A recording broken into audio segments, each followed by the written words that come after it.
Sana Ismail Abba Tangalashi bari mu fara da batun sauye-sauyen 'yan wasanni a nahiyar Turai. Kamar da aka sani kungiyoyin nahiyar na ta dauki ba da cefano sabbin 'yan wasanni a yunkurin fara fafata kakar 2022 zuwa ta 2023 kuma tuni kungiyar kwallon kafa ta Arsenal rahotanni da ke fitowa daga birnin London na nuna cewa tana gab da daukan dan wasan gaba na kasar Brazil Gabriel Jesus a wani kwantaragi da Ghana za ta biya zunzurutun kudi har euro miliyan 45. Ana sa rai dan wasan na gaba na Brazil zai rattaba hannu a filin wasa na Emirates na kwantaragi na tsawon shekaru 5.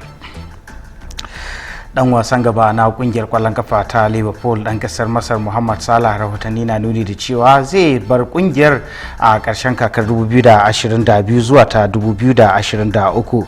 Dan kasar ta Masar ya ki amincewa ya sabanta kwantaraginsa a filin wasa na Anfield bayan ya buƙaci Liverpool din ta ƙara mar albashi da zai kai fan 150 wanda zai sa ya zarce dan wasa Virgil van Dijk wurin daukan albashi a filin wasan na Anfield. Sai dai Liverpool din ta ce ba zai yi ta ƙara wa dan wasan irin wannan zunzurutun kuɗaɗe ba. Tuni kungiyar kwallon kafa ta Real Madrid ta ce tana shirye domin ta biya euro miliyan 50 domin daukan dan wasan na ƙasar Masar.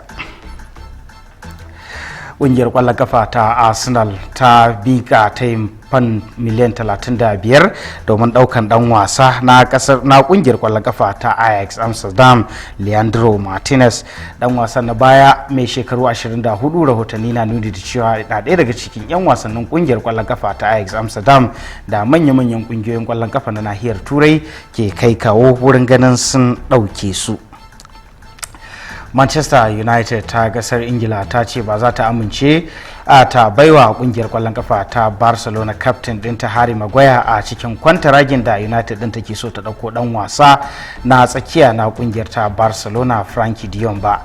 Kungiyar kwallon kafa ta Manchester United dai ta jima tana zaucin dan wasan na kasar Netherlands wanda mai horar da kungiyar Erik ten Hag yake gani a cikin 'yan wasanni da za su iya bashi gudunmawa a filin wasa na Old Trafford.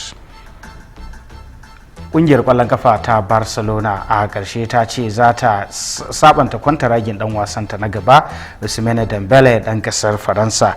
Rahotanni da kafar yada labarai ta Marca ta rawaito na nuni da cewa dan wasan ya kyamuncewa da sabon tayin kwantaragin da kungiyar ta masa inda ya nemi kungiyar da ta kara mar albashi daga kan abin da yake dauka a filin wasan na Camp Nou. Da ne Barcelona kamar yadda kafar yada labarai ta Marca ta rawaito na nuni da cewa za ta kara wa dan wasan albashi domin ta kaucewa rashin sa zuwa kungiyoyi da suka hada da Bayern Munich, Chelsea da kungiyar kwallon kafa ta PSG da ke zawarcin dan wasan a daidai wannan lokaci. Duka a daidai wannan lokaci muka zo ga karshen bangaren na wasanni. Ismail Abba Tangalashi ke cewa sai anjima.